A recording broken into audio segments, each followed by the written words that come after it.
You're listening to the Hurdy Gurdy Travel Podcast. I'm your host, Justin Vacula, here to help you travel the world at next to no cost with credit card points, miles, benefits, and rewards. Make money, save money, and take advantage of great deals. Thanks for joining me for today's episode, Is Points and Miles Too Good to Be True? Since I started with the Miles and Points game in 2018, I've heard lots of skepticism from people who likely don't know much about this hobby. What's the catch? This sounds too good to be true. It sounds like a scam. Is it all fraud, as past podcast guest Bobby Beatty jokes about? I first started talking to friends, some family members, and then coworkers about my newfound Miles and Points hobby, hoping that since I improve my life, mentally, financially, and otherwise, with points and miles, they can benefit too. Unfortunately, many either don't take action or think it's all fraud. All fraud. Why would banks, companies, travel loyalty programs, grocery stores, and many other places give out so much? You travel so often, Justin. It can't possibly be as good as you say it is. How do you do all that? What's really going on? One of my favorite wins in the credit card space is getting welcome offers from credit cards, like the Chase Sapphire Preferred credit card, which I often recommend. Spend $4,000 in 90 days and get, at least in August of 2023, 60,000 bonus points worth at least $600 in cash or more for travel. When getting a new credit card, simply shift expenses to the new card to reach the minimum spend requirement. Get the bonus, consider adding new cards for high welcome offers, rinse and repeat. Easy game, right? Well, why are banks so generous, you might wonder? How do you do it, Justin? Why does this exist? It's possible to win the Miles and Points game when you're financially responsible. Other good traits include high self-control, organization, and attention to task. Hopefully, you're embracing the frugal life, or if you're spending money on certain luxuries, you can afford what you're buying. In many cases, organization is needed to keep track of your accounts and benefits, which I don't think is difficult when using technology and apps, including Google Calendar, Google Sheets, Evernote, and whatever else works for you. I usually set aside about an hour each week to check all my accounts, make sure everything is what it should be. And that's because I have lots and lots of accounts. Your commitment with maybe 1 or 2 credit cards, 1 or 2 bank accounts is probably far less. Sadly, to be frank, some people are not financially responsible and find themselves in significant credit card debt, paying high interest rates. Maybe someone lost a job or had a medical emergency and didn't have much money saved. Whatever the case, banks are definitely making money because others pay credit card interest. Banks also win when people pay credit card annual fees, either not using credit card benefits that can justify paying the annual fees, or they don't spend enough in bonus categories to help offset these annual fees. I pay many annual fees, personally, but when I do, I only pay annual fees when they're worth paying. I win partially because others lose. Banks also win because they charge fees for merchants who use their services. One thing you probably won't hear from Dave Ramsey, one of the most foolish and uninformed credit card critics, who somehow is still respected by major online publications who claim he is a financial expert, is that people use cash and debit. They're often paying fees passed on to merchants, and they're getting nothing in return. Consider your last visit to a major grocery store chain. Your $100 or so transaction likely had the same price tag whether you paid with cash, debit, or credit.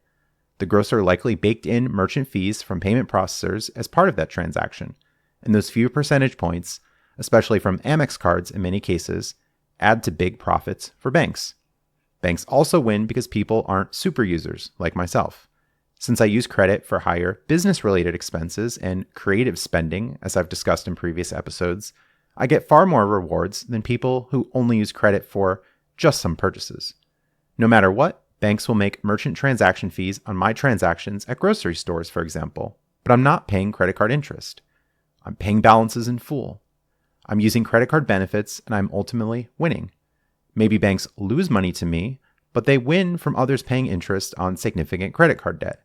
Surely banks understand that yes, we're going to pay out high welcome bonuses and some benefits, but in the end, we win overall. The situation of some winners among a crowd of losers is not too much different than in-person or online casinos. They pay tons of money for customer acquisition and advertising, knowing that, yeah, they'll give away random pots and pans to slot players who come in on a certain day, but then the slot players will continue to give up a 5 to 10% house edge, come to the casino to pick up these random gifts. I'm more than happy to, with online casinos, take advantage of deposit offers, sign-up offers, odds boosts for sports, and much more to play with an edge. But I only play with an edge, much different than people who tell me stories about straight up gambling, playing roulette on their phones while they're sitting on a toilet. The online casino maybe gave up a few $100s in getting that customer, but then the customer gave up far more. Now that we understand how the banks win, after they attract financially irresponsible people, I'd like to address some mindset objections. I've heard, "This seems too complicated. I can't possibly do this," from many. Indeed, at a high level with the hobby, and probably every hobby, it can seem difficult because you aren't yet in the game, and this is new information. But after starting small, doing research, and listening to past podcast episodes here, you can learn how to make the system work for you rather than being worked by the system. This is one hobby that pays you. Your effort results in, as I mentioned in many other episodes, making money, saving money, and traveling at low cost. I wasn't brought up in a rich household that silver spoon-fed me information about miles and points. I'm not performing brain surgery. Indeed, I have self-control. I like math like the rest of America. America, of course, likes math. America loves math. I also love the game-like element of this hobby, trying to figure out a puzzle and maximize returns. I've loved card, board, and role-playing games for most of my life. In many ways, the credit card hobby is like playing Dungeons & Dragons, or the recently released PC game Baldur's Gate 3. I'm trying to maximize damage output with spells and items, find synergy between party members, use rules to my advantage, and learn from experimentation. Here's my Amex Gold card for +4 or 4x at grocery stores. Here's my Altitude Reserve for +4.5 or 4.5% whenever mobile wallet payments are possible. Oh, interesting. I'm going to get reimbursed by MGM casinos for up to a $600 flight, and I can book with the United Quest credit card for an additional $125 rebate. Oh, I don't have to pay a credit card balance in full for 12 months? Okay, let's park that extra money in a high-earning checking account like Juno for 5%. Oh, you can indirectly use credit to gamble with an advantage? You can find many interesting plays in miles and points, like you'll stack barrels, also in Baldur's Gate 3. I'm regularly looking for ways to gain an edge, reselling popular low-stock items on eBay, seeing opportunities through loyalty programs, signing up for rewards at restaurant for birthday offers, buying extra low-cost phones to automate free-to-play casino apps with auto-clicker apps, and so much more. This hobby morphed me into a hustler, looking for ways to win that people usually overlook or don't optimize. I cashed in that free birthday breakfast at Denny's earlier today and walked out with a $0, 0-cent receipt. But how many enter and end up spending $10 or more when they never would have gone otherwise? I didn't even buy coffee. I had water and I gladly put Splenda inside that water and stirred it. Why would I spend money for coffee when I have the Panera Sip Club right down the street? Be smart and optimize, rather than foolishly spending money, whether it's Denny's or credit cards. There's no catch when you understand the game you're playing and adjust accordingly to win it. Some are skeptical about miles and points because they're closed-minded. They don't know the information, so they doubt it. They're too entrenched in the fraud reality that travel's expensive, travel's only for rich people, or this is only something people can do once in a lifetime or once a year. They think credit, I've heard this, is only for emergencies, and they don't understand how they can use it to their advantage. They think, like that fool Dave Ramsey, that using credit means someone will go into debt and overspend, which of course is false, and maybe a projection on their part, that because they think they will overspend, that others too will overspend. They haven't thought of stacking opportunities like using a grocery multiplier credit card to buy discounted gift cards and earning points to pay $0 for gas or food. They think loyalty programs are a waste of time because they didn't figure out how to use them well. Oh, how many times at Acme I've cashed out $20 rewards for groceries, while others didn't even want to enter a phone number at the kiosk. They think credit may just be too tempting to max out on useless things. They haven't rejected mindless consumerism. Indeed, many won't be responsible with credit, but just because some people lose the miles and points game does not mean no one can win. Don't just take my word for it, but consider listening to past podcast episodes including guests' experiences. If you're still skeptical, research yourself. Go directly to card issuer's website, see welcome offers, card benefits, and explore more on the internet. Yes, it's no surprise I'm making money from this podcast and people who support my content through referral links or subscribing to my Subscribestar page. I suppose I'm an evil business owner if you want to think that, but I'm not much different than others who host podcasts making money talking about different topics or really selling anything. I'm here to make at least some money. I'm not evil for that. However, this podcasting money isn't huge. If I really was all about the money, I'd probably make popular video game content. I'd make pop culture content. I'd appeal to the masses who have no interest in this hobby. They'd prefer to mindlessly scroll through TikTok for 3 hours a day. I still really enjoy this years later. It's nice to learn from others, make some money myself, and help others travel while being more financially independent. As past podcast guest Bobby Beatty said, there's gold in the streets and you just have to pick it up.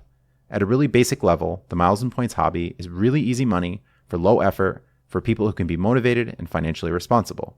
I hope you too can win with Miles and Points, and if you're still skeptical, give it a shot. Refuse to submit to the fraud reality of the war on happiness that is often self-imposed.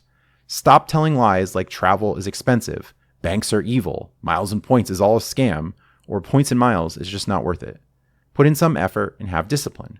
You too can achieve major wins and unlock a world of travel, more financial independence, tons of free stuff, and elevated travel experiences.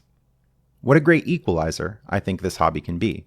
Whether you're working a minimum wage job or making $100,000 or more a year, you can win with some effort and discipline. You can travel like rich people travel. You too can make money from financial products and use credit to make money like rich people do. Those who complain about being broke and claim they can't afford travel can now win and transcend being poor, not only earning points and miles, but also accumulating significant cash back, cash from checking account bonuses, and so much more. Miles and Points has changed my life, having me rethink many of my assumptions about money, travel, banking, investing, the nature of reality, the meaning of life, and so much more. Prior to 2018, I never would have considered my upcoming 3-part vacation to Las Vegas, Vancouver, and Alaska. I never would have taken a $6,000 business class flight to Italy, but I was happy to use about 160,000 Delta Sky miles with a fair deal, FARE, to do it. I wouldn't have paid for a trip to Hawaii, but I was happy to use Miles and Points to visit. I never would have known about the Albuquerque International Balloon Fiesta, probably. The wins will continue. Thanks for listening and stay tuned for future episodes. Visit hurdygurdytravel.com to contact me, find me on social media, read select episode transcripts, and schedule a free consultation.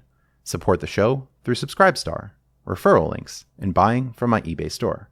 Find the show on many podcast platforms and YouTube, where you can find bonus videos. Supporting me on Subscribestar will give you special perks, including a custom podcast episode, questions answered by upcoming guests, and monthly private one-on-one conversations delving into more advanced topics I don't openly discuss at length in podcast episodes.